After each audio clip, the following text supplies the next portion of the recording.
Kai Mercer leaned back in his private hovercar as it sped across the countryside.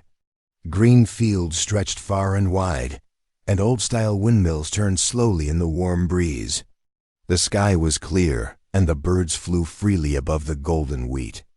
Kai looked out the window and sighed. "This place smells like old boots and cow sweat," he said to his AI assistant. "And I'm supposed to stay here for a week?" The AI voice replied in a polite tone. "You inherited your uncle's farmland."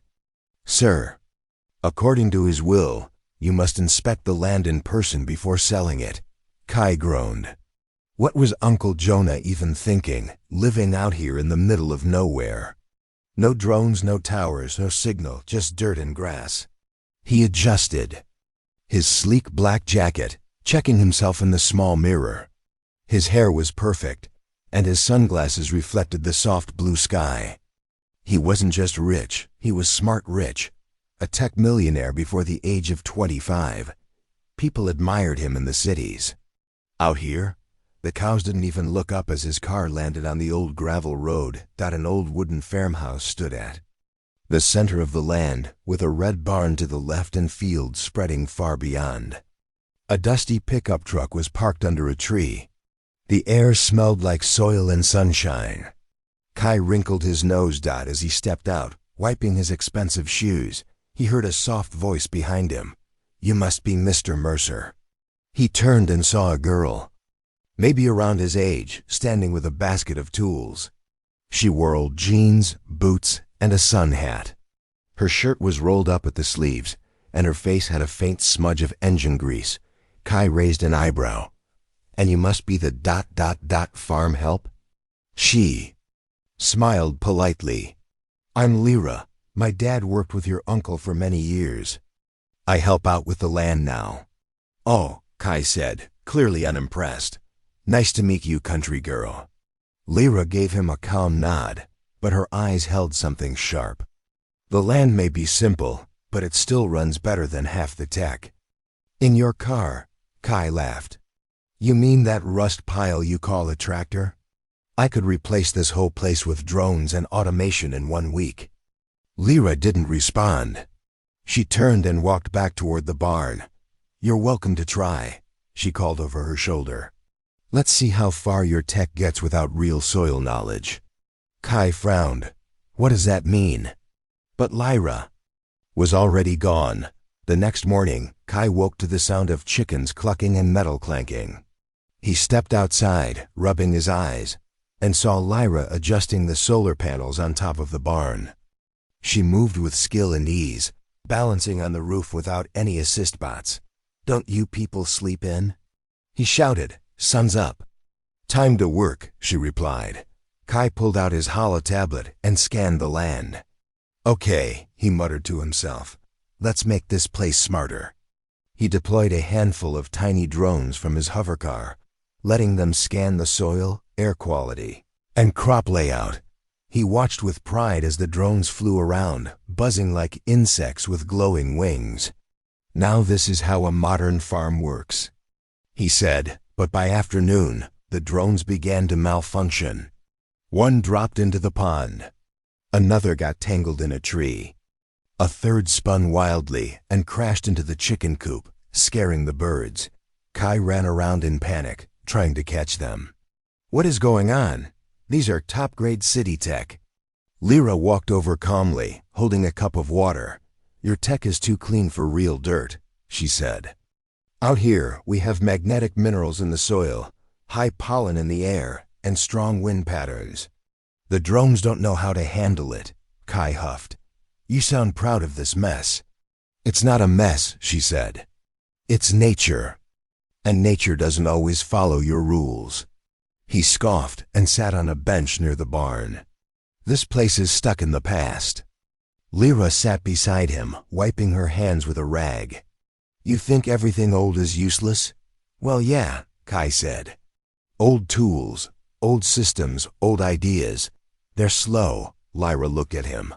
"Funny, you say that while sitting on a wooden bench that's lasted over 50 years. Made by your uncle's hands." Kai paused. He hadn't thought about it that way, that evening.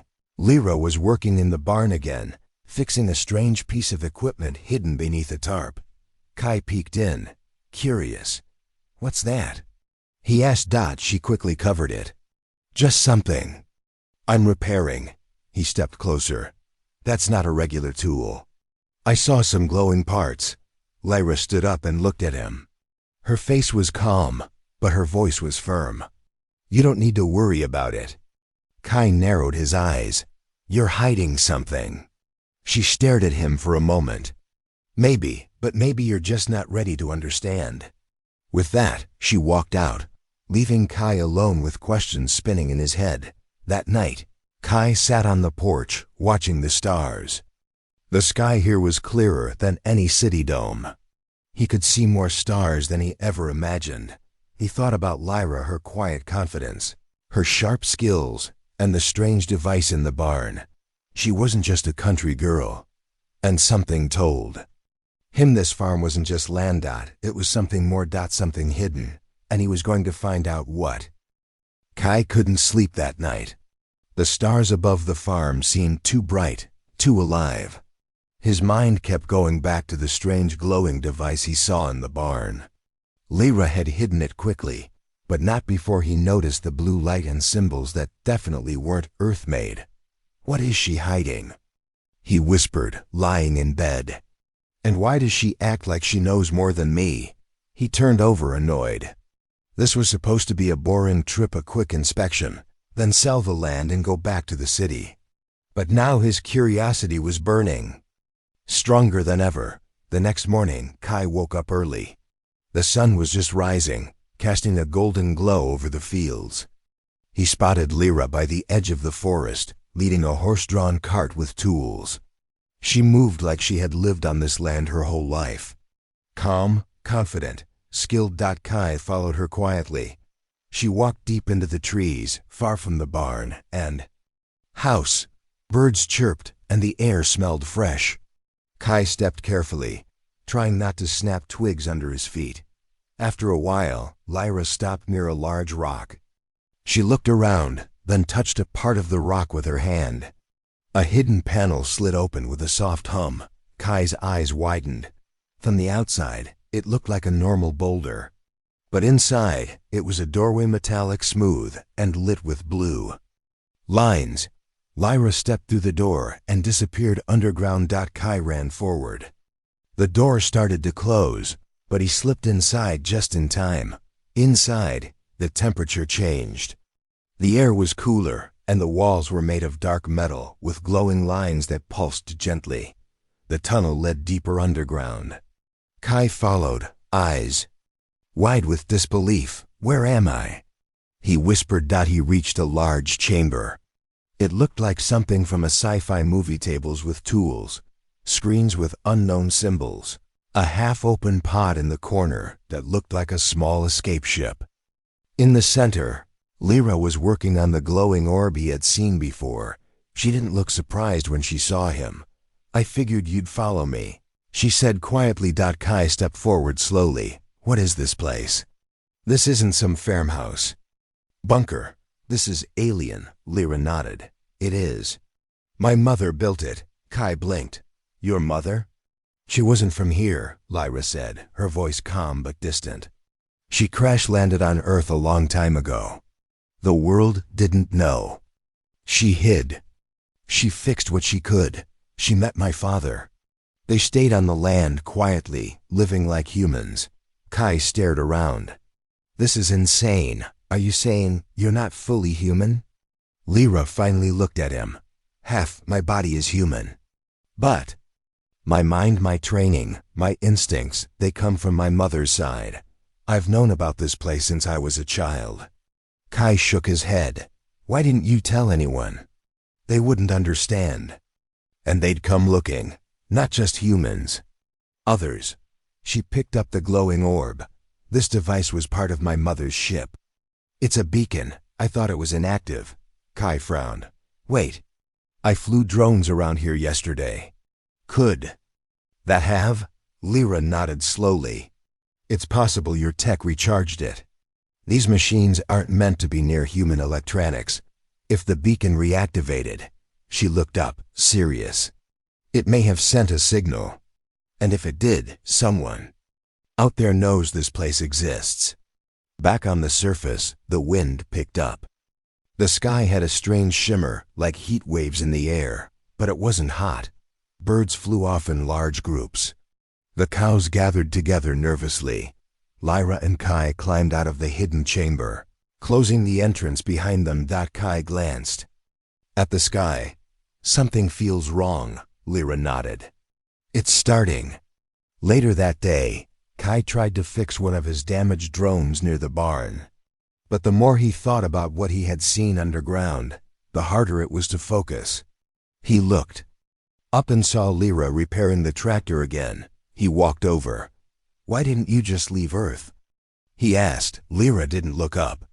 "Because my mother didn't want to run anymore. She loved this planet. She said humans had something special." Kai chuckled. "Special?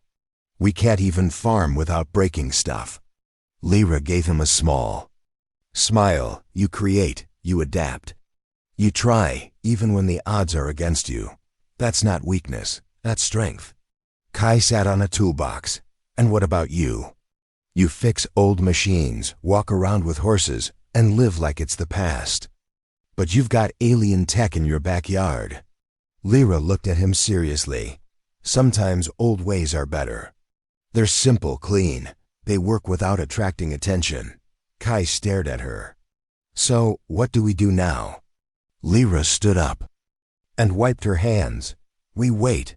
We watch the sky. And we get ready."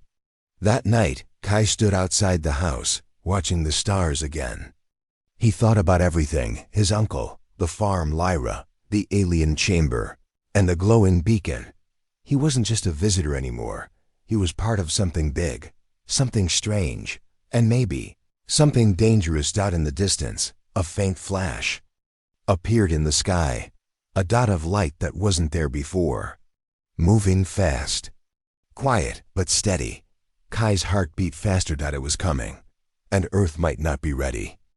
The night was quiet, but the air felt heavy. Kai stood alone under the stars, staring at the strange light in the sky. It moved slowly, like it was searching for something. It wasn't a satellite. It wasn't a plane. And it definitely wasn't human. By morning, it was gone from sight, but not from his mind. He found Lyra already awake, collecting water near the old well. She looked tired but focused. "You saw it too, didn't you?" Kai asked, walking up behind her. Lyra didn't turn. "Yes, it wasn't a dream. That was a scout. It was watching." Kai's voice dropped. "So the beacon really did call someone?" Lyra nodded. "And it won't be long before they come down." Kai ran his hand through his hair. "Why us? Why now? Earth isn't even part of galactic space, right?" Lyra finally looked at him. "Not yet, but we've been noticed now." Later that day, Lyra took Kai back into the underground chamber. This time, she showed him the far back wall, a storage room hidden behind a biometric scanner. She placed her hand on the panel, and the door opened with a soft hum. Inside were shelves of old tech, smooth silver boxes, crystals glowing faintly, tools shaped like nothing Kai had seen before. In the middle of the room was a large table, with a detailed star map projected above it. The stars glowed softly, shifting in real time. Lyra pointed to a red dot blinking at the edge of the map. "That's the signal location. It's still pulsing. And this." She moved her fingers, zooming in on the screen. "... is the nearest known system with ships, the Vorthan Collective."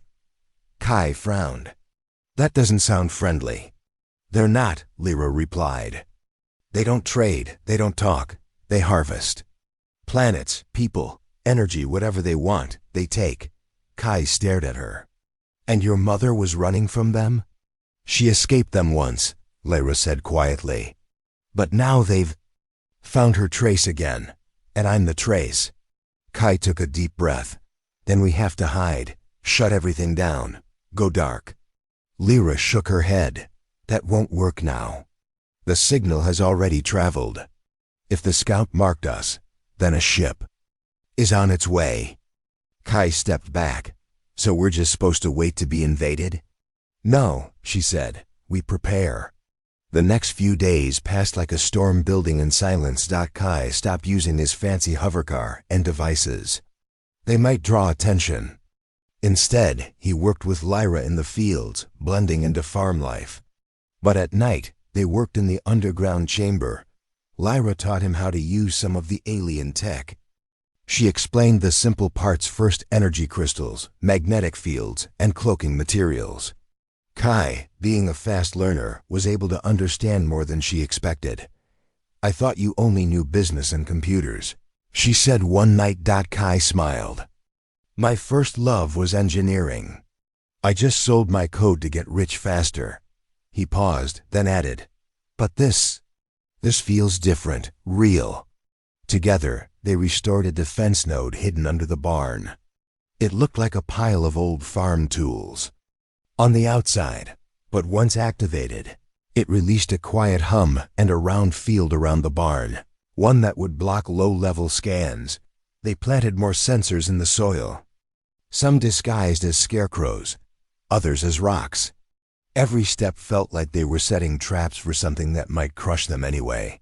Still, they worked. Still, they hoped. One afternoon, while walking the edge of the property, Kai noticed something strange near the cornfield, a small crater.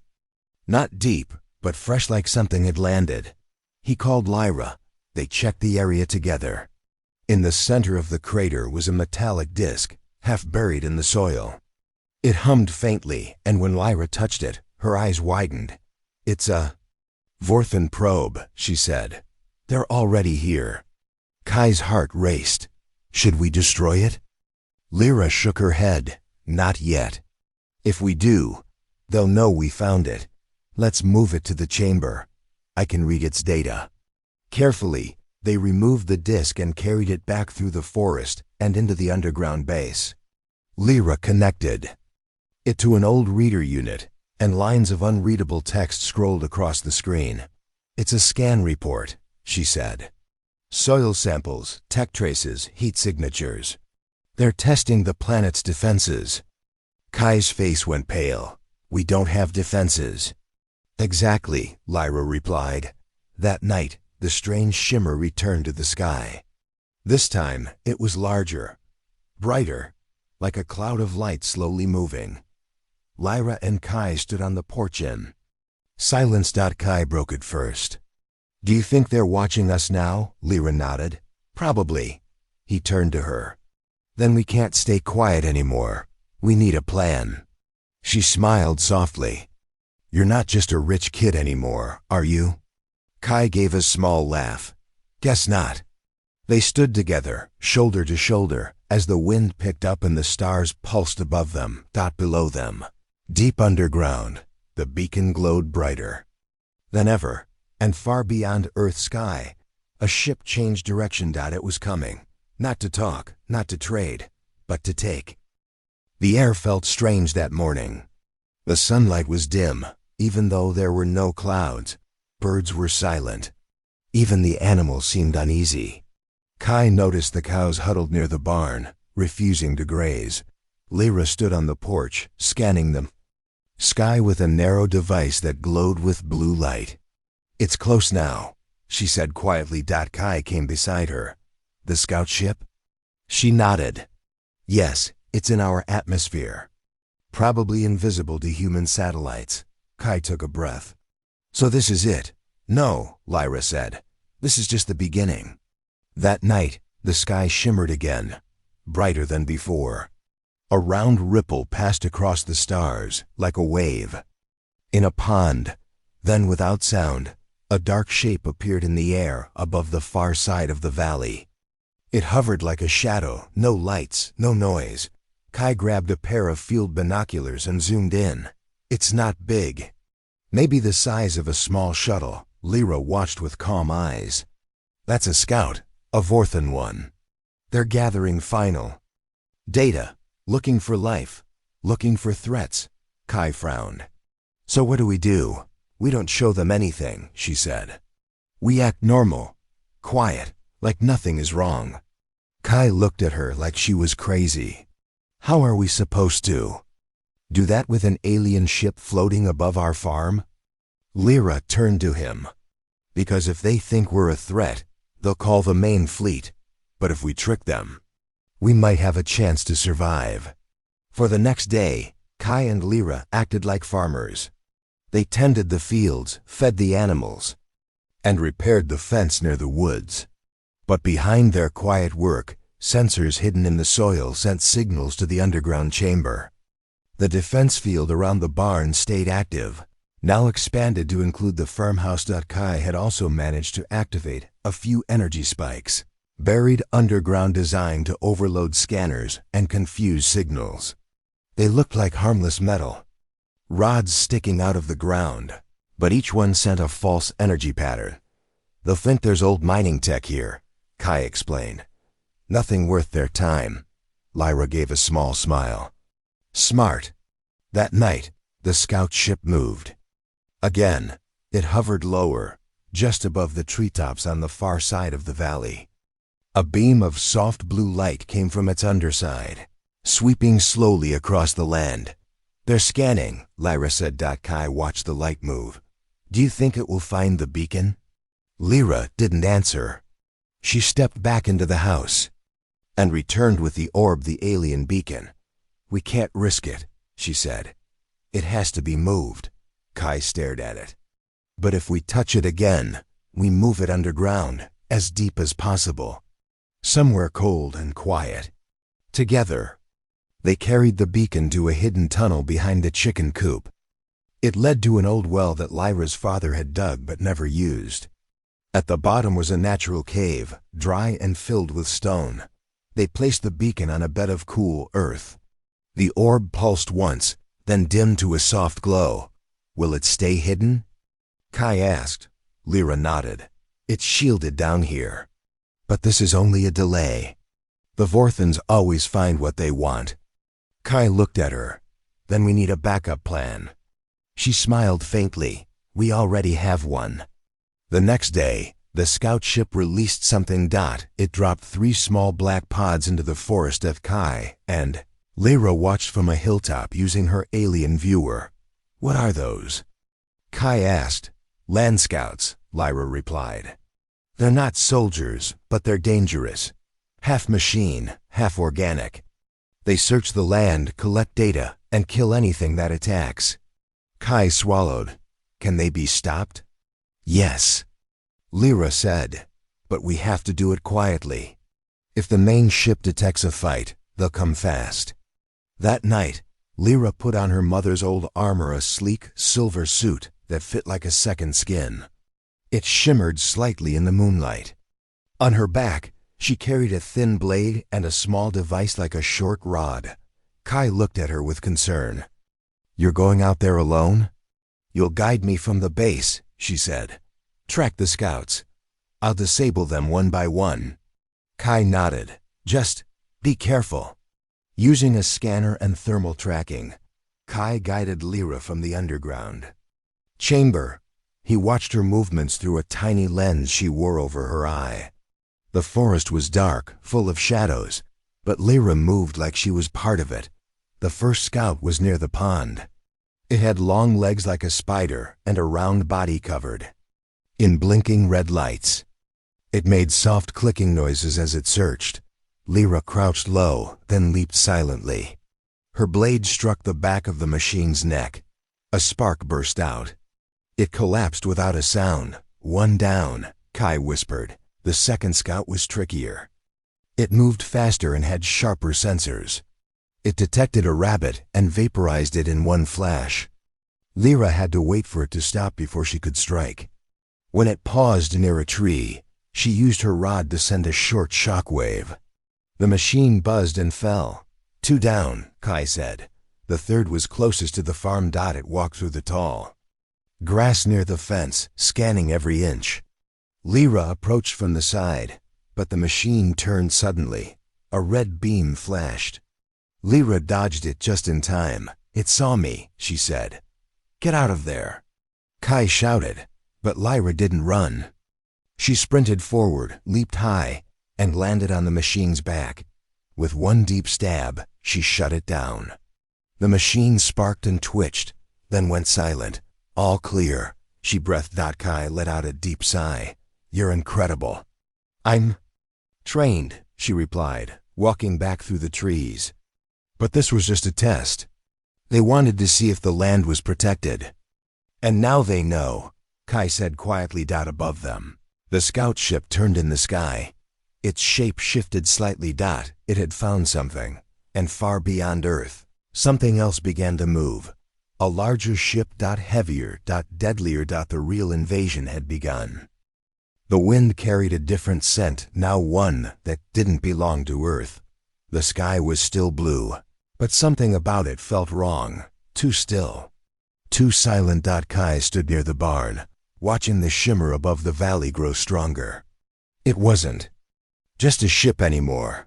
It was a sign. Something big was coming. Lyra came out of the underground chamber, holding a strange device shaped like a cube. It pulsed with soft blue light. What's that? Kai asked. An energy filter, she replied. It helps block low-orbit scans. I've set 4 around the farm, but it won't hold if they send a stronger wave. Kai frowned. So how long do we have? Lyra looked up. 2 days, maybe 3, then they'll land for real. Kai's heart sank.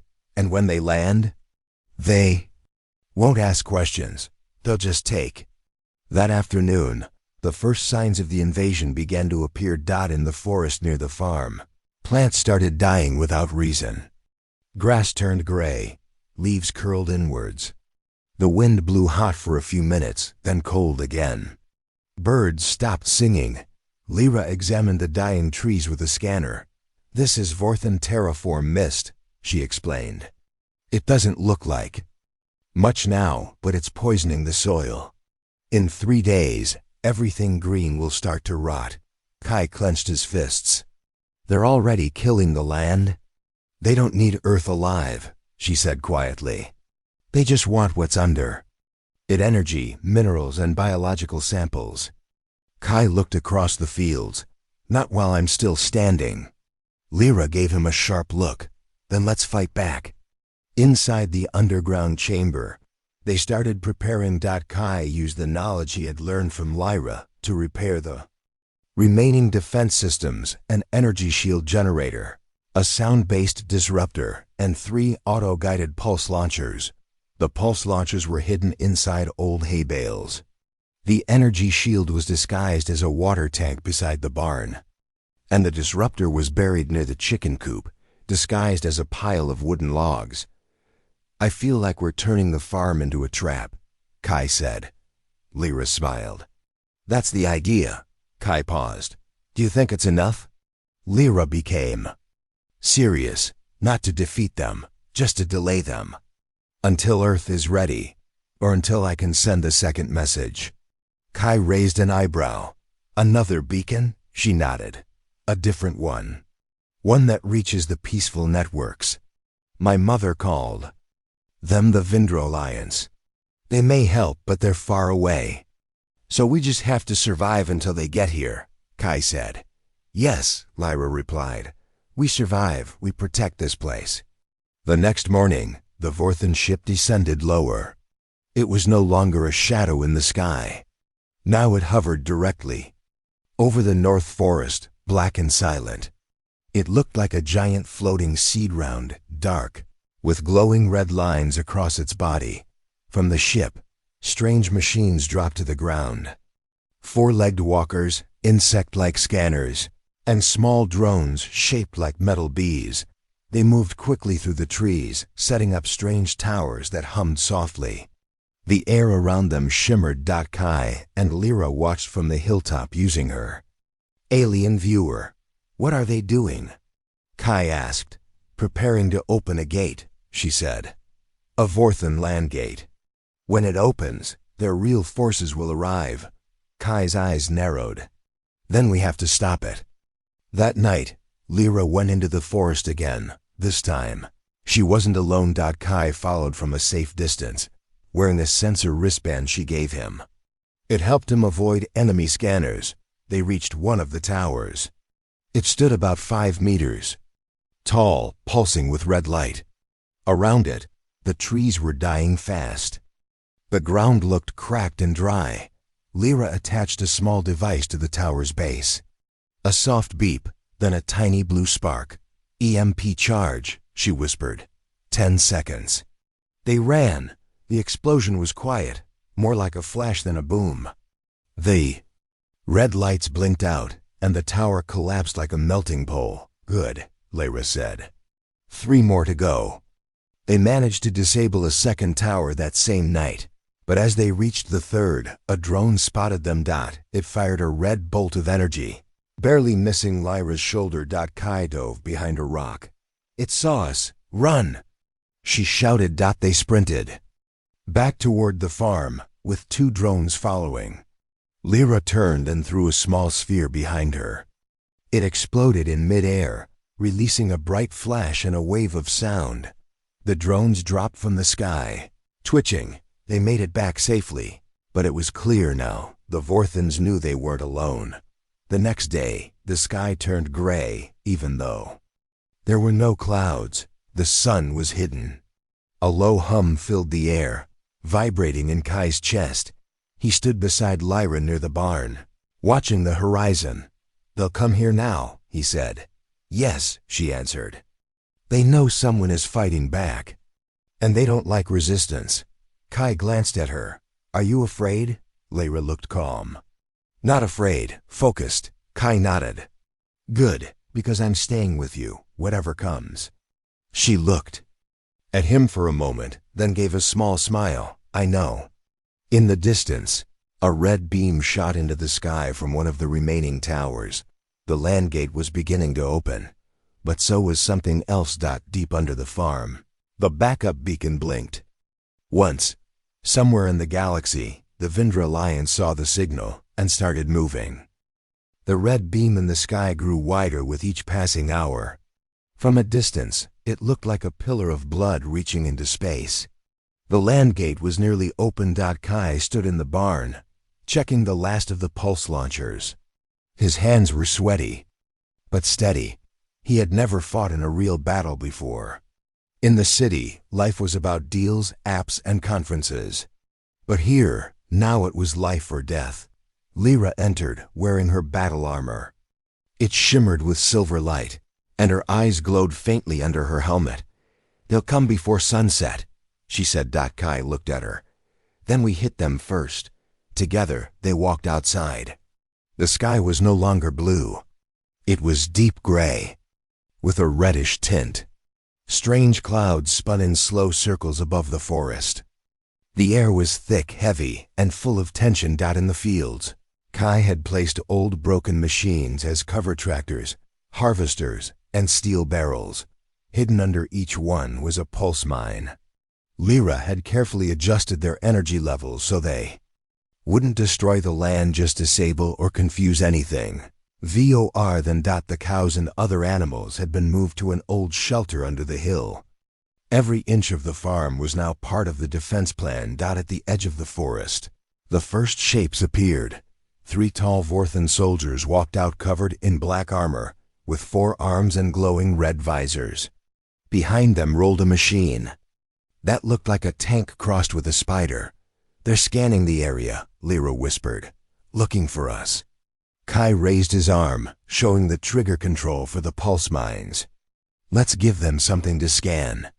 He clicked the button. Boom.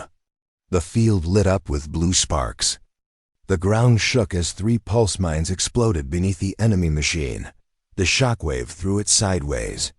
2 of the Vorthan soldiers flew back into the trees. Lyra dashed forward like lightning. Her blade flashed as she struck the 3rd soldier, cutting through its armor. It let out a mechanical scream and collapsed. More were coming.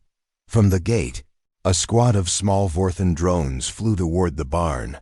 Kai activated the disruptor hidden near the chicken coop. A loud, vibrating sound wave shot into the sky. The drones lost control and spun in circles, crashing into the fields. "Nice shot," Lyra called out. Kai grinned. I'm learning fast.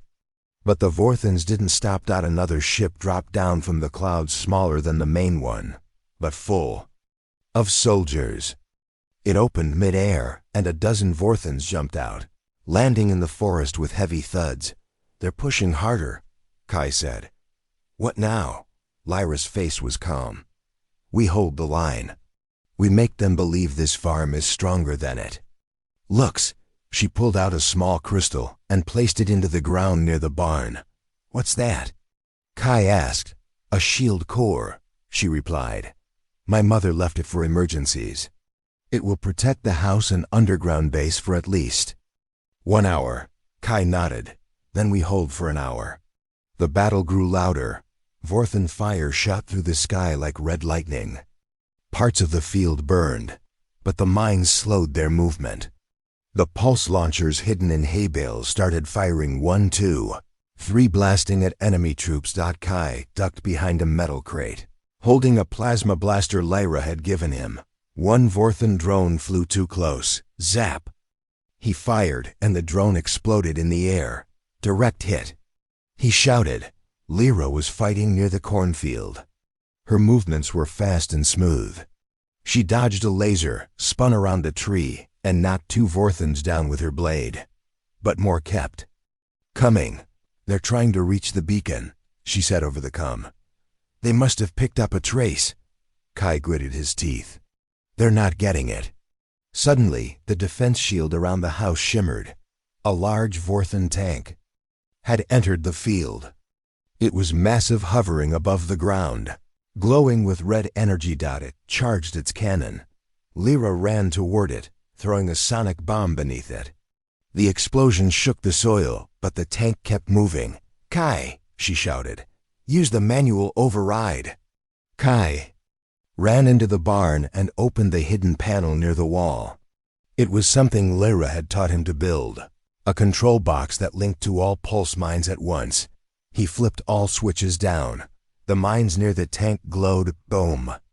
The explosion sent the tank flying, flipping it over and crushing 2 smaller drones under its weight. The ground burned, but the house was safe.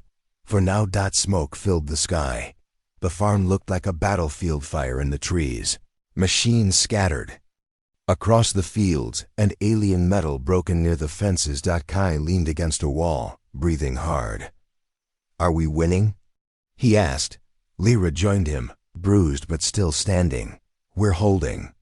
That's enough. Suddenly, her wrist device blinked. She tapped it, and a soft voice came through, calm, strange, and distant.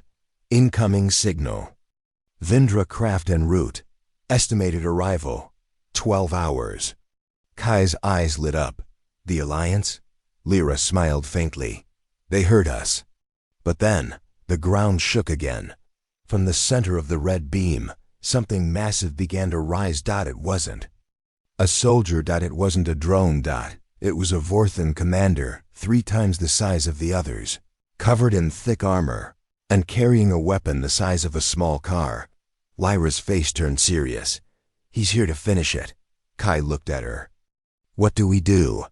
She stared at the creature. We fight. The earth trembled beneath Kai's feet. The massive Vorthon commander stepped from the swirling red beam, its armor gleaming like black steel under a blood-red sky. It was 3 times the size of the other soldiers, its eyes glowing with cold menace. The air around it crackled with energy. Kai gripped his plasma blaster tighter. Beside him, Lyra's silver armor shimmered as she raised her blade, ready to face the monster. This is it, she said quietly. The fight for the farm. For Earth. Kai swallowed hard. For all of us. The commander roared, a sound like grinding metal mixed with a deep growl.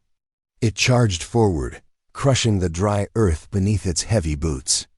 Trees shattered in its path, branches snapping like twigs. Lyra moved first, sprinting toward the giant. With speed no human should have. She dodged a swipe of its massive arm, sliding under its legs. Her blade flashed as she struck a glowing panel on its back. The machine roared in pain and swung wildly, narrowly missing her. Kai fired his blaster, aiming for the joints in its legs. Bright beams hit the armor, causing sparks to fly, but the commander barely slowed. It grabbed a fallen tree and smashed it down like a club, sending Kai flying backward. He hit the ground hard but rolled up quickly.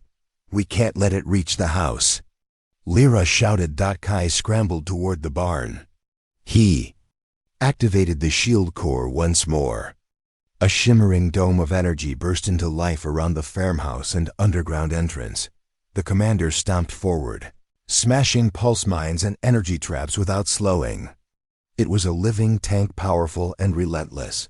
Lyra ran circles around it, slashing and dodging, trying to find a weak point.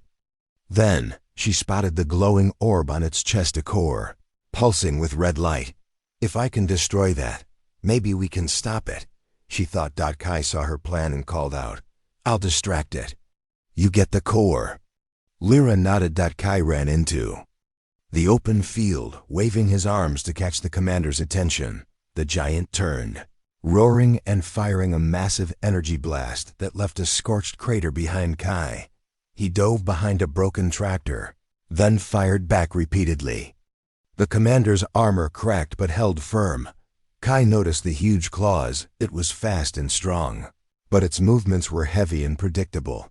Using the tractor as cover, he lured the commander closer to the barn. Lyra dashed in from the side, her blade aimed for the glowing core. The commander swung wildly, catching her arm and sending her flying into a fence. Pain shot through her shoulder, but she quickly got up. Kai fired his blaster at the core, forcing the machine to raise its arms in defense. Lyra ran forward again, this time jumping and stabbing deep into the core. The commander howled in rage and pain. Its armor shattered, sparks flying as it stumbled backward. Kai and Lyra didn't stop. They fired and slashed, pushing the monster until it collapsed in a smoking heap. Silence fell. The sky slowly brightened, the red clouds fading into soft blues. The land gate shimmered once more, then closed with a low hum. Lyra lowered her blade, breathing hard. "It's over, for now." Kai looked at the farm, battered but standing. "We did it," he said softly. Suddenly, the underground chamber beeped. Lyra tapped her wrist device, and a soft voice came through. "The Vindra Alliance has arrived. Reinforcements are landing in orbit." Kai smiled for the first time in days. "Help is here." Lyra nodded. Earth isn't alone anymore. Days later, the farm slowly healed.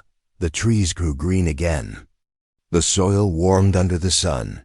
The animals returned. Kai and Lyra worked side by side, tending the fields and repairing old machines. They were no longer just a millionaire and a farmer's daughter. They were guardians of a planet that had proven its strength. Kai looked up at the stars on a clear night. "Do you think the Vorthans will come back?" Lyra smiled, standing beside him. "Maybe, but Earth will be ready." She took his hand. "Because humans, we don't just survive. We fight, we adapt, we win." Kai squeezed her hand and looked out at the future. A future where Earth was no longer just a dot in space. It was a home worth protecting.